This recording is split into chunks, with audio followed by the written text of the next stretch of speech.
Welcome to Pimpy's Investment Chat, where we keep investment talk simple. And here's your host, Pimpy.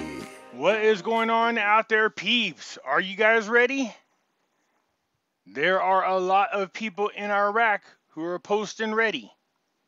Does anybody know what that means? We'll get into that here in just a moment. Before we get started, though, do me a favor and hit the thumbs up button, as you are aware that YouTube is shadow banning certain people on the platform. And you can help beat the algorithm by hitting the thumbs up button. If you're not a subscriber, please do so, because when you do, it helps out the channel, and I surely do appreciate it. Also, there are a lot of content creators on YouTube posting videos that they are being targeted by YouTube, who is removing their subscribers. I've personally noticed that there's a large amount of subscribers who have unsubscribed. Don't get me wrong, it's not like people don't unsubscribe from time to time, but I've always been in the green for as long as I've had my channel. All of a sudden, 100 people dropped off. And, I piss people off from time to time, but not that many at one time. People that listen and follow my channel are used to the way I talk and how I talk and who I talk about. So for that many to fall off seems really suspicious, but maybe I'm wrong. But if you would do me a favor, please, and just check from time to time to make sure you are still subscribed and that you got the notification bell turned on, just to be on the safe side. If you're thinking about buying gold and silver, go to our friends over there at Money Metals Exchange. The link is down below in the description. If you are a first-time buyer and you spend more than $100, use promo code Pimpy, P-I-M-P-Y, and you will get a free half ounce of silver. So here we go. It seems that the coordination framework seems to be moving forward with forming the government, but not without a lot of controversy and not without a lot of tension. Sauder is making it well known that they will form the government that he wants one way or the other. We'll get into that here in just a moment, but look at this.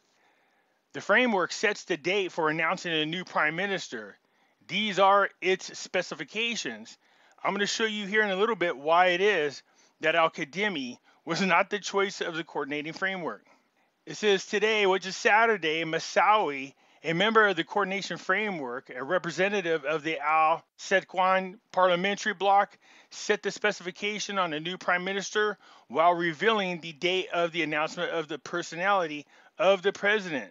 So the thing is this, the president is the one that chooses the prime minister. So this almost seems backwards. Massawi said in his speech during the broadcast, the framework's steps are careful in its negotiation with the parties that were with the rescue of the homeland, stressing that the need for the atmosphere to be stable to reach a government that satisfies everyone. He added that the framework has specifications for the personality of the next prime minister, including that it is non-controversial and that it be part of the solution and not a reason to create a new problem, explaining that after the Al-Adha, the personality of the prime minister will be announced.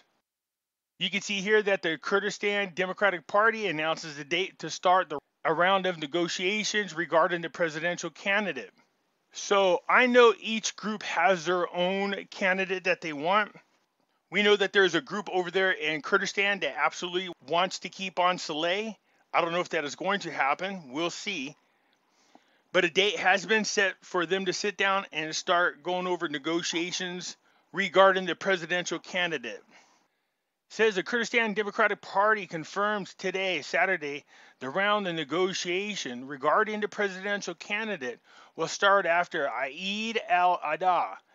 A spokeswoman for the party's parliamentary bloc said in a statement to the news, the party leader, Barzani, met with the Kurdistan Democratic Bloc in the Iraqi parliament, and several files were discussed during the meeting where Barzani talked about the political situation in Iraq in general, and the recent developments following the resignation of Sauder and his deputies.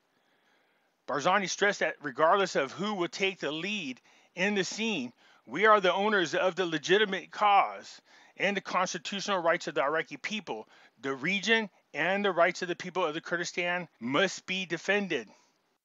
So a round of negotiations is getting ready to take place after the holiday. So it appears that Sadr has some plans for those attempting to form the new government. You can see here that says Al Sadr's representative announces the postponement of the sit until further notice. The funny thing is, I'm pretty sure it's called the stand. Right here it says postponing the stand until further notice. So as a post on Facebook, it says social media sites were buzzing with the word ready, written by leaders, bloggers, and supporters of the Sadr's movement on the walls of their personal and public pages. These developments come after Mohammed al-Iraqi, known as the minister of the leader of the Sadr's movement, earlier made 20 points, which he said prompted the latter to withdraw from the political process, in which he waived the Sadr's movement's preparation for millions of demonstrations against what he called the corrupt. Millions. Now, you know, when people always talk about they're going to have a million-man march, and it usually ends up being tens of thousands, if you're lucky, maybe 100 or 200,000. In this particular case, I kind of have a feeling that Sadr has the ability to bring out millions of demonstrators. So it is being postponed for now. I'm sure part of the negotiations was with Sadr about what's going to happen with the current government. So if you guys remember, me and Nader kind of did videos, and Nader had said that he didn't think that civil war would happen in Iraq, just because civil war doesn't happen that easy. And I'm in agreement with that. But I said, but it's still very possible, because the more this type of talk that you're about to see right here convinces me that civil war is more realistic than anything else, depending on how the coordination framework responds. It says the minister, al-Sadr, Iraq will not return to consensus, whatever the results. Like I said, he might not be in politics right now, but he is determined to get the government installed that he wants, regardless of him and his deputies resigning or not. So does Sadr have the type of power to make this happen? If he shows up in the streets with millions of people, I guarantee that there's going to be a lot of politicians who are really, really nervous. It says a close friend of the leader of Sadr's movement, Sadr, renewed on Saturday his position, rejecting consensus to proceed with the political process in Iraq. Al-Iraqi, who is close to Sadr and who identifies himself as a minister of the leader, said in a post on social media, "There is a covenant between our leader and God, that he will not put his hands in the hands of any corrupt, stressing that he will not return to Iraq to agree whatever the outcome." He described Sadr's withdrawal from the political process as a victor's withdrawal and a step to save the nation. He continued by saying the withdrawal will reveal the truth about those claiming to defend the sect, so you see what they are doing in the absence of the popular class that is the most courageous and bravest in resisting the occupation and the war of terrorism, and the closest to the hearts of the people and the fair ones, and we will not share them no matter what happens. So there was a lot of things happening when ISIS came into Iraq in about 2014. Orders to stand down to the military to keep them from fighting against ISIS. Now keep in mind, he's an Iranian-backed politician, and Iran wants them to be an Islamic state just like they are. So allowing ISIS to come in and establish a caliphate in Iraq was the first steps in making Iraq an Islamic state. So again, we see another article talking about the Iraqi exchange rate. This might not be anything other than the fact that they just keep reminding people that the exchange rate is not going to change. But it is kind of hard not to remember what happened over there in Kuwait, when they told everybody it would be years and then turn around and did the rate change the next day. I'm not saying that's going to happen in Iraq. I'm sticking to my guns that this is going to happen in increments over a period of time, not a long period of time, but definitely once they get on track and stay on track. Now, they are on track, but everything really depends on this new government that's being formed. But here we go again. The Central Bank of Iraq, the exchange rate cannot be changed, and this is the size of the gold and currency reserves. It said the Central Bank of Iraq revealed today the size of the gold reserves in the country. And while it is expected the hard currency reserves to reach 90 billion US dollars, it confirmed that it is not possible to change the exchange rate. In my opinion, I think Iraq financially has a lot of the biggest puzzle pieces in order to make the rate change happen. There are other things, obviously, stability in the country, a stable government, a stable currency, you get it. We talk about it all the time.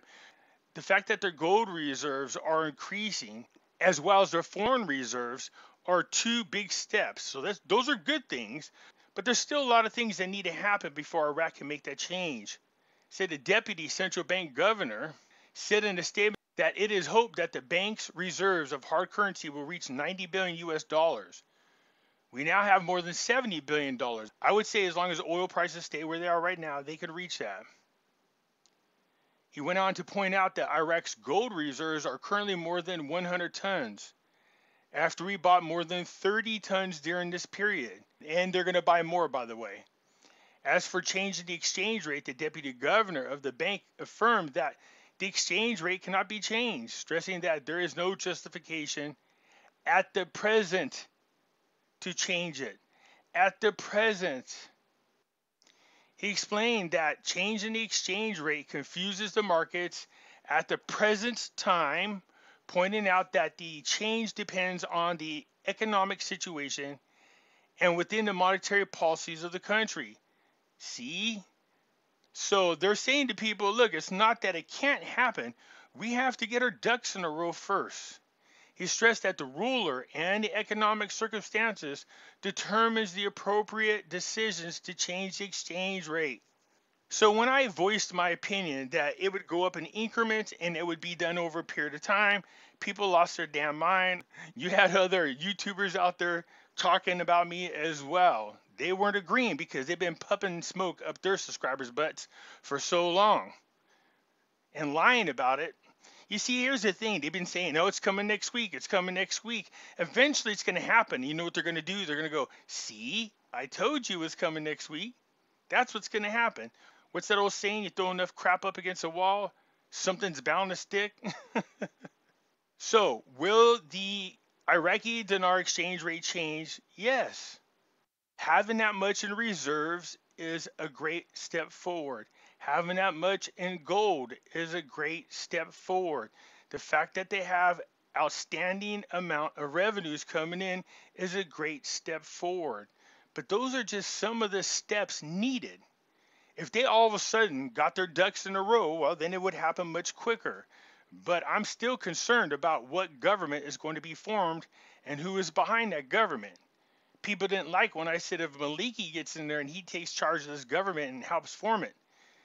That's not going to be a good thing, you guys, and I'm going to say that again. You don't want that to happen. So I wasn't happy when Sauder resigned and took his deputies with him, but I am paying attention to the steps that he has taken to make sure that he gets what he wants in the first place. Is he going to be successful? That's a whole other story. We will see.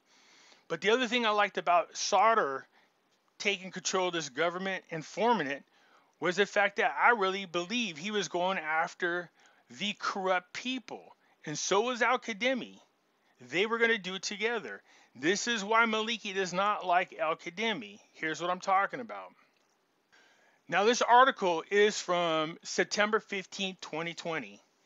It says, new central bank governor, senior economy officials named in Iraq. The appointments apparently come to consolidate the government's authority as the Iraqi premier attempts to tackle the acute financial crisis. It says the Iraq Prime Minister Al-Qademi appointed Mustafa as the central bank governor. Qademi also appointed a handful of other people in there. All you have to know about the people that he appointed is they were going to help implement this reform that he wanted. You can see right here, it says Iraq's economy and oil sector were battled by years of war, sanctions, and a stubborn Islamist insurgency triggered by the U.S. invasion. Iraq relies on oil to fund 97% of its state budget. The finance minister Alawi told the parliament last week that the reform in Iraqi economy would take 5 years of work and that state debt amounted to 80 to 90% of the national product, while foreign debt was at $133 billion. Again, this article is older, but I wanted to highlight something. Earlier this month, Al-Qadimi's government indicated that higher-ups in the country could indeed feel the burn of the law as Iraq's central bank froze the assets and seized the property of 9 officials, including the son-in-law of former Prime Minister Maliki, over failing to pay debts owed to the state. It said the central bank's decision stated that the seizure of movable and immovable assets for each of the, and it names a bunch of people, but you can see right here you got Maliki's son-in-law, his brother, a close friend to Maliki.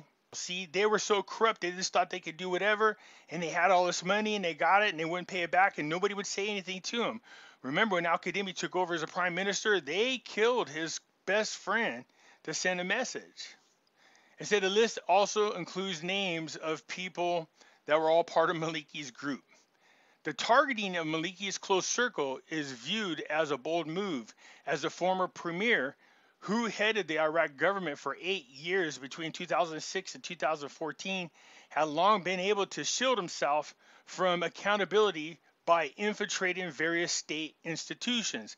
This is why Sadr doesn't want any of those people as part of the government.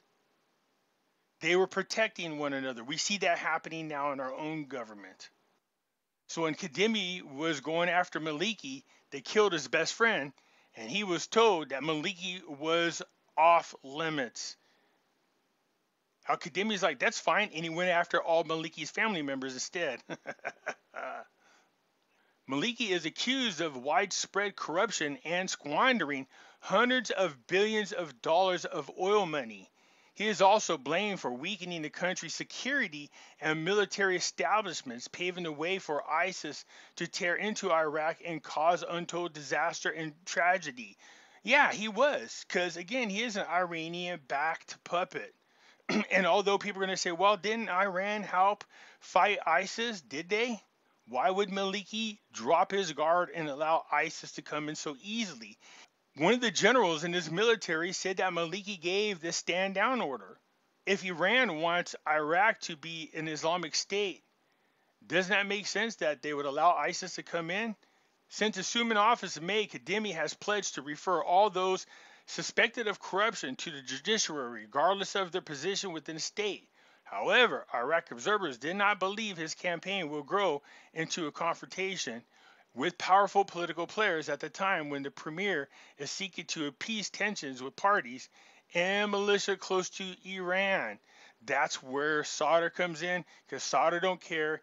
He is a strong, powerful political person with a lot of supporters, which is exactly what Al-Qadimi needed. So now you can understand the coordination's beef with Al-Qadimi. He went after Maliki and then Maliki's family. So, you know, they told him he couldn't go after Maliki, so he left that alone. And this is why Maliki wants him removed. And you can also understand why Sadr wants a lot of these people associated with Maliki, including Maliki himself, not to be part of the government, because they've been protecting one another instead of being accountable for the corruption. Anyways, that's it for now, you guys. Let me know what you think. Hit the thumbs up button. If you're not a subscriber, please do so, because when you do, it helps out the channel, and I surely do appreciate it, and I'll catch you later. I'm out.